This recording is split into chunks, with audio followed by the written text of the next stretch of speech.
नमस्ते दोस्तों, आज हम देख रहे हैं लॉक्ड, जो अभी अभी रिलीज हुई है।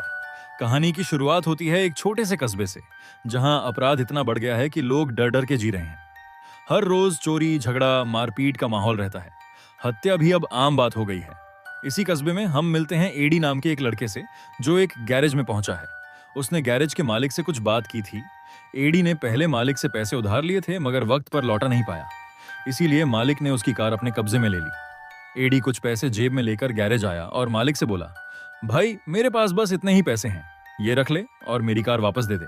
मगर मालिक ने ठंडा जवाब दिया, ये तो बहुत कम है, अभी $475 बाकी हैं, पूरा पैसा मिले बिना कार नहीं मिलेगी। एडी ने मिन्नत की, यार कार दे दे, बिना कार के मैं काम कैसे करूंगा, 1 हफ्ते में तेरा सारा पैसा लौटा दूंगा। लेकिन मालिक टस से मस न हुआ। उधर एडी की बेटी स्कूल के बाहर उसका इंतजार कर रही थी। एडी का मन था कि वो अपनी बेटी को अपने पास रखे, मगर उसकी जेब खाली थी। इस वजह से कोर्ट ने उसकी बेटी को उसकी पत्नी को दे दिया। वो हफ्ते में सिर्फ 2 दिन, बुधवार और शुक्रवार, अपनी बेटी से मिल सकता था। आज शुक्रवार था और उसकी बेटी उसका रास्ता देख रही थी, मगर कार न होने की वजह से वो उसे लेने न जा सका। उसकी पत्नी ने फोन पर ताने कसे, तुझसे इतनी जिम्मेदारी संभलती ही नहीं, अब मेरी बेटी को स्कूल से लेने मत आना, कहकर उसने फोन पटक दिया। एडी परेशान हो गया। उसे हर हाल में बुधवार तक कार चाहिए थी, ताकि वो अपनी बेटी को स्कूल से ले जा सके।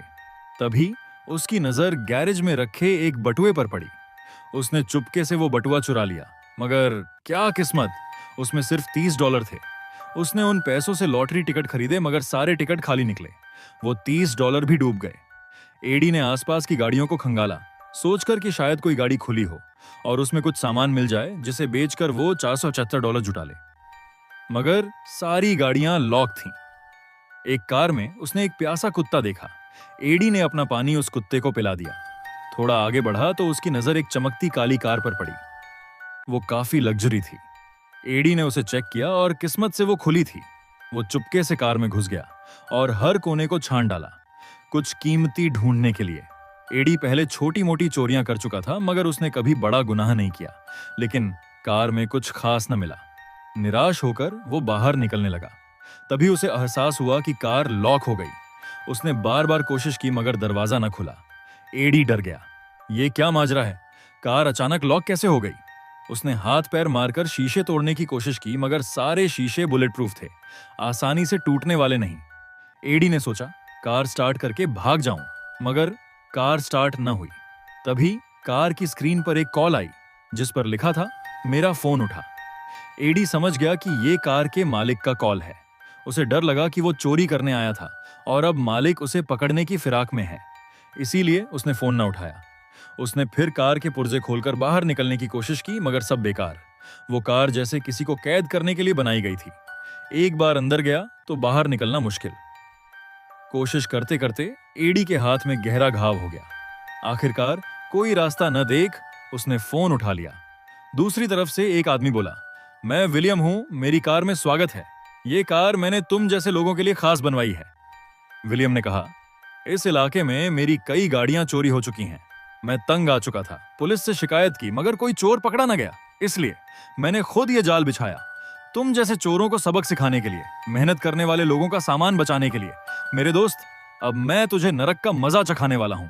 तूने मेरी कार में घुसकर अपनी जिंदगी की सबसे बड़ी गलती की। विलियम ने ताना मारा, तूने सोचा भी नहीं कि इतनी महंगी कार इस इलाके में, जहां इंसान तक सुरक्षित नहीं, खुली कैसे छोड़ दी जाएगी। ये मेरा जाल था और तू उसमें फंस गया। एडी ने गिड़गिड़ाया, भाई मुझे जाने दे, मैं कार चोर नहीं हूं, मैं चोरी करने भी नहीं आया था, प्लीज मुझे निकाल दे। मगर विलियम टस से मस न हुआ। एडी ने अपनी जेब में रखी बंदूक निकाली और कार के शीशे पर गोली चलाई, ताकि वो टूट जाए और वो भाग सके। मगर शीशा इतना मजबूत था कि गोली का उस पर कोई असर न हुआ। उल्टा गोली फिसली और एडी की टांग में जा लगी। खून बहने लगा। एडी चीखा, विलियम मुझे निकाल, वरना मैं मर जाऊंगा, बहुत खून बह गया है, मुझे मदद चाहिए। मगर विलियम को जैसे मजा आ रहा था। वो बोला, तुम जैसे लोग जब तक अपनी गलती न मान ले, मुझे सुकून नहीं मिलेगा। मैं साइकोपैथ हूं, मुझे दूसरों को दर्द देना पसंद है। मैंने ये आदत छोड़ दी थी, मगर मेरी कार चोरी होने के बाद मुझ में गुस्सा भर गया। बेचारा एडी बोला, देख मैंने गलती की, मुझे तेरी कार में नहीं घुसना चाहिए था, मैं अपनी गलती मानता हूं, मुझे निकाल दे और पुलिस को सौंप दे। मैं जेल जाने को तैयार हूं, मगर प्लीज मुझे निकाल। बहुत खून बह गया, मुझे चक्कर आ रहे हैं। विलियम ने हंसते हुए कहा, पुलिस कुछ करेगी? नहीं। अगर पुलिस कुछ करती तो इस इलाके के लोग चैन से जी रहे होते। इसलिए मैंने कानून अपने हाथ में लिया। एडी समझ गया कि विलियम पागल है और उसे जाने नहीं देगा। उसने अपनी जेब से फोन निकाला और पुलिस को कॉल करने की कोशिश की, मगर कार इतनी पक्की थी कि नेटवर्क तक ना आया। कॉल न लगी और ज्यादा खून बहने से एडी बेहोश हो गया।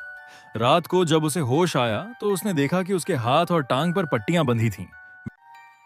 उसने पहले सारा पानी कुत्ते को पिला दिया था, बोतल में बची कुछ बूंदें पी और जेब में पड़ी आधी चॉकलेट खाकर किसी तरह जान बची। विलियम ने स्क्रीन से कहा, मैंने डॉक्टर से बात की, बिना पानी पिए तू 30 घंटे तक जिंदा रह सकता है, तब तक मैं तुझसे खूब मजा लूंगा। विलियम ने ताना मारा, तू सोच रहा है कि मैंने तुझे बचा लिया? मैंने इस प्रोजेक्ट में ढेर सारा पैसा लगाया है। अगर तू इतनी जल्दी मर गया तो मेरा मजा किरकिरा हो जाएगा। उसने हंसते हुए कहा, भाई तुझे आसान मौत नहीं दूंगा, तुझे तड़पाकर मारूंगा। एडी का गुस्सा 7वें आसमान पर था। उसने विलियम को गालियां देना शुरू कर दिया। विलियम ने ठंडे लहजे में जवाब दिया, तेरी जान मेरे हाथ में है और तू मुझे गालियां दे रहा है? वाह, लगता है तुझे सबक सिखाना पड़ेगा। उसने कार का तापमान इतना कम कर दिया कि अंदर ठंडक छा गई। बाहर पहले ही सर्दी थी और अब कार बर्फ की तरह जमा रही थी। एडी की हालत खराब हो गई। ऊपर से विलियम ने एक कान फाड़ू गाना चला दिया। वो गाना इतनी तेज आवाज में बज रहा था कि एडी का दर्द और बढ़ गया। कुछ घंटे ऐसे ही गुजर गए। जब दर्द हद से पार हो गया तो एडी ने गिड़गिड़ाया, विलियम मुझे माफ कर दे, मैंने गलती की, अब तुझे गालियां नहीं दूंगा। तब जाकर विलियम ने कार का तापमान सामान्य किया। जब भी उसे दर्द होता वो अपनी पेशाब को बोतल में इकट्ठा करता। कार में बोतल फेंकने की जगह न थी तो वो वहीं पड़ी रहती। जब विलियम कॉल पर ना होता, एडी कार को तोड़ने की कोशिश करता। वो बाहर निकलने का रास्ता ढूंढता, मगर कार किसी लोहे के पिंजरे से कम न थी। उसे तोड़ना इंसान के बस की बात नहीं थी। विलियम की नजर एडी की हर हरकत पर थी। कार में कई जगहों पर छुपे कैमरे लगे थे। एक बार जब विलियम का कॉल आया तो एडी की नजर सामने की बिल्डिंग की ऊपरी मंजिल पर पड़ी। वहां एक शख्स फोन पर बात कर रहा था। एडी को पक्का यकीन न था, मगर उसका बात करने का लहजा देखकर उसे शक हुआ कि शायद यही विलियम है। विलियम ने कहा, क्या तुझे पता है अरब देशों में अपराध क्यों कम है? क्योंकि वहां चोरी करने की सजा में हाथ काट दिए जाते हैं। जितना बड़ा गुनाह उतनी सख्त सजा। यहाँ की सरकार कुछ कर नहीं पाती, इसलिए मैंने सोचा क्यों ना मैं अपनी संगठन बनाऊं। जो गुनाह करे उसे मैं उसकी सजा दूं। मैं ऐसा शहर बनाना चाहता हूं जहां चोरों से कोई डर ना हो, जहां बच्चे, बूढ़े और औरतें बेफिक्र घूम सकें। एडी ने जवाब दिया, विलियम तू जो चाहे कर, मगर मैंने कभी चोरी नहीं की। आज मजबूरी थी इसलिए ऐसा किया। मैं मानता हूं मेरा गलत था, मुझे कानून के मुताबिक सजा दे। विलियम बोला, ठीक है, मुझे तेरा सोशल सिक्योरिटी नंबर दे। अगर तूने पहले कोई गुनाह नहीं किया तो मैं तुझे छोड़ दूंगा, मगर अगर कोई अपराध निकला तो सजा और खतरनाक होगी। एडी जानता था कि उसने पहले भी छोटे मोटे गुनाह किए थे। अगर नंबर दिया तो वो फंस जाएगा। वो नंबर देने को तैयार न था। विलियम ने लालच दिया, नंबर दे तो तुझे पानी दूंगा। एडी की भूख प्यास से हालत खराब थी। मजबूरन उसने अपना सोशल सिक्योरिटी नंबर दे दिया। विलियम ने कहा, पैसेंजर सीट के नीचे पानी की बोतल छुपाई है, पी ले। एडी ने वो बोतल एक ही सांस में खाली कर दी। कुछ देर बाद एडी की नजर अपनी जेब में रखे लॉटरी टिकट पर पड़ी। वो चौंक गया। उसने $500 की लॉटरी जीती थी। उसे इतना अफसोस हुआ कि अगर उसने टिकट पहले चेक किए होते तो न उसे चोरी करने की जरूरत पड़ती, न उसकी जिंदगी इस मोड़ पर आती। उसने विलियम से कहा, भाई मैंने अपनी गलती मान ली, दिल से कह रहा हूं, मुझे बहुत पछतावा है। आज से मैं कभी चोरी नहीं करूंगा, प्लीज मुझे जाने दे। विलियम ने जवाब दिया, लगता है तू सबक सीख रहा है, चल मेरी तरफ से तुझे छोटा सा तोहफा। उसने कार में एक बॉक्स खोला जिसमें कुछ खाने का सामान था। एडी ने झट से पैकेट उठाया, मगर उसकी नजर बॉक्स में पड़े कंट्रोल्स पर गई। वो कार के सारे कंट्रोल्स का सिस्टम था। अगर एडी उसका पावर बटन बंद कर दे तो कार रुक जाएगी और विलियम दूर बैठे उसे कंट्रोल न कर पाएगा। जैसे ही विलियम का कॉल कट हुआ, एडी ने कंट्रोल बॉक्स का पावर बटन बंद करने की कोशिश की, मगर उसका हाथ वहां तक पहुंचा ही नहीं। नाखून से कोशिश की तो उसका नाखून उखड़ गया। विलियम को इसकी भनक लग गई। उसने सीट में करंट का झटका देना शुरू कर दिया। वो चिल्लाया, क्या कर रहा था दोस्त, बहुत नीचे गया ना? एडी ने बहाना बनाया, कुछ नहीं, मेरा खाना नीचे गिर गया था, उसे उठा रहा था। एडी ने विलियम को शक न होने दिया कि उसे पावर बटन का पता चल गया है। 2-3 दिन और कार में बीत गए। एडी हर मौके पर पावर बटन बंद करने की कोशिश करता, मगर उसकी उंगली वहां तक पहुंच ही नहीं पाती थी। उसकी प्यास हद से गुजर चुकी थी। अगर पानी न मिला तो वो मर जाएगा। बेचारा एडी और विलियम उसे तड़पता देखना चाहता था। मजबूरी में एडी ने अपनी बोतल में रखी पेशाब पी ली। उससे प्यास तो थोड़ी बुझी, मगर उसे उल्टी जैसा लगा। एडी के पेट में कुछ था ही नहीं, इसलिए उल्टी भी नहीं हुई, मगर उसकी आधी जान निकल गई। कार में फंसे हुए उसकी नजर कुछ बटनों पर पड़ी। उसने बिना सोचे समझे सारे बटन दबाने शुरू कर दिए। इससे कार का सिस्टम रीस्टार्ट हो गया और कार का कंट्रोल एडी के हाथ में आ गया। ये देखकर उसकी उम्मीद जागी। उसने झट से कार स्टार्ट की और वहां से भागने की कोशिश की, मगर बेचारा कुछ ही दूर गया था कि रिमोट कंट्रोल सिस्टम फिर चालू हो गया। विलियम ने मखौल उड़ाते हुए कहा, दूर से ऑन कर दिया यार, सचमुच सोचा कि इतना आसान होगा भागना। वैसे अगर बोर हो रहा है तो चल थोड़ा मजा करें। ये कहकर विलियम ने कार को सड़क पर दौड़ाना शुरू कर दिया। वो घर बैठे रिमोट से कार चला रहा था। उसने कार को गलत साइड पर ले जाकर तेज रफ्तार से भगाया। ये देख एडी की सांस अटक गई। उसे लगा अब एक्सीडेंट हो जाएगा। उसने विलियम से चिल्लाकर कहा, यार स्पीड कम कर। मगर विलियम ने एक न सुनी। फिर वो कार को एक सुनसान जगह ले गया और रोक दी। वहां दो गुंडे एक आदमी को लूट रहे थे और उसकी जान ले रहे थे। विलियम ने एडी से कहा, देख ऐसे लोगों की वजह से आम लोग परेशान हैं, चल इन्हें सबक सिखाते हैं। उसने कार को सीधे उन गुंडों की तरफ दौड़ा दिया। एडी चीखा, नहीं यार ऐसा मत कर, दोनों मर जाएंगे। पुलिस को बुला, वो कुछ करेंगे। मगर विलियम कहां मानने वाला था। उसने कार से दोनों गुंडों को कुचल दिया और उनकी जान ले ली। फिर बोला, हो गया दोनों का काम। शायद ये सीसीटीवी में रिकॉर्ड हुआ होगा, मगर पुलिस यहां नहीं आएगी। उन्हें किसी की परवाह नहीं। एडी समझ गया कि विलियम उसके साथ खिलवाड़ कर रहा है। शायद जब उसका मन भर जाए वो उसे भी मार देगा। विलियम ने आगे कहा, जानता है मैं तेरे घर भी गया था। तेरी बेचारी पत्नी और बेटी अकेले रहते हैं। तूने उनकी जिंदगी बर्बाद कर दी। तू निकम्मा है। इतनी औकात नहीं थी तो शादी क्यों की? एडी ने गुस्से में कहा, मेरे परिवार को इस झमेले में मत घसीट। उन्हें कुछ मत कह। उन्हें मेरी चोरी के बारे में कुछ नहीं पता। विलियम ने हंसते हुए जवाब दिया, तेरे परिवार को तो मैं बीच में लाऊंगा ही, तभी तो खेल का मजा दोगुना होगा। उसने कार को सीधे एडी की बेटी के स्कूल की तरफ दौड़ा दिया। वहां उसकी बेटी अपनी मां का इंतजार कर रही थी। विलियम ने कार को तेज रफ्तार से बेटी की ओर भगाया। लड़की भागने की कोशिश करने लगी। एडी चीखा, मेरी बेटी को छोड़ दे, उसने क्या किया? अगर तूने उसे कुछ किया तो मैं खुद को मार लूंगा। यह कहकर उसने बंदूक अपनी कनपटी पर रख ली, मगर विलियम रुका नहीं। जैसे ही कार बेटी से टकराने वाली थी, एडी ने ट्रिगर दबाया, लेकिन बंदूक में गोली ही नहीं थी। विलियम ने कार को आखिरी पल में साइड से निकाल लिया और बेटी को कुछ नहीं हुआ। उसने हंसकर कहा, तू अपनी जान देकर मेरा खेल खराब कर रहा था। जब मैं तुझे चेक करने आया था तब मैंने तेरी बंदूक से सारी गोलियां निकाल दी थीं, मगर तुझमें कुछ खास है। अपनी बेटी के लिए तूने अपनी जान की परवाह नहीं की। मुझे तुझ पर तरस आ रहा है। फिर उसने ठंडे लहजे में कहा, मगर मैं क्या करूं? खेल तो खेलना है। मेरा दिल पत्थर हो चुका है। तुझे नहीं छोड़ूंगा। अब तेरा काउंटडाउन शुरू। एडी का दिमाग सुन्न हो गया। उसने पूरी हिम्मत बटोरी और कार के अंदर बाहर निकलने की हर कोशिश की, मगर अफसोस कुछ काम ना आया।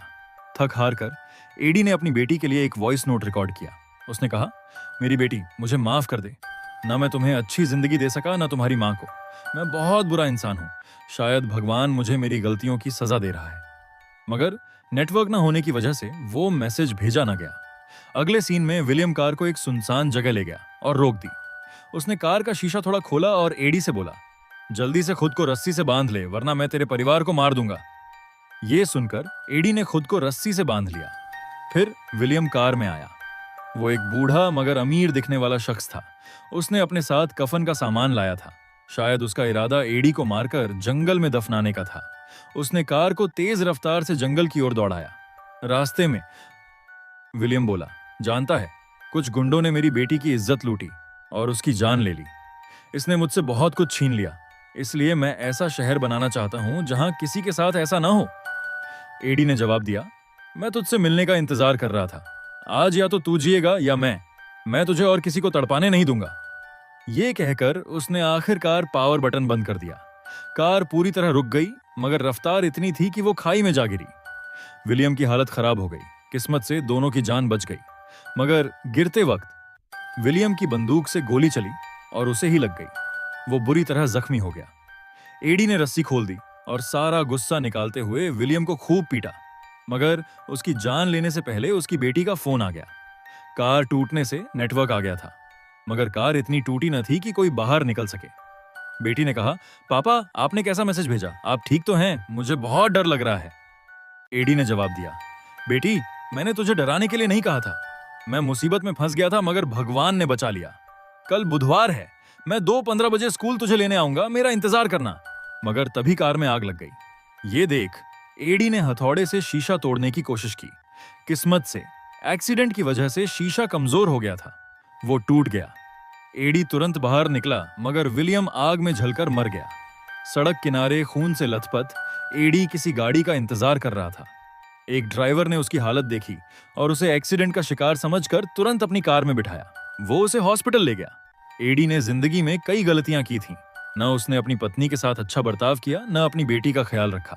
मगर विलियम ने जो किया, उसने एडी को उसका गलत रास्ता दिखा दिया। अगर वो जल्दी सबक न सीखता तो शायद बड़ा अपराधी बन जाता। उसकी जान बच गई और उसे जिंदगी का सबक भी मिला। मगर विलियम भी अपने तरीके से सही था।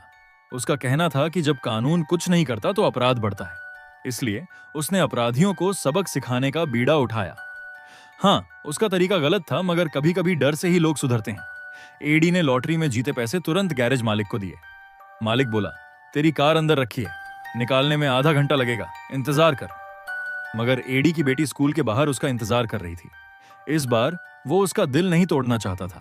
उसने गैरेज से बच्चों की साइकिल ली और अपनी बेटी के पास पहुंच गया। उसे देखते ही उसने उसे गले से लगा लिया। उसे यकीन ही नहीं था कि वो अपनी बेटी को फिर देख पाएगा। इस खूबसूरत मोड़ के साथ दोस्तों, ये कहानी यहीं खत्म होती है। आपको ये कैसी लगी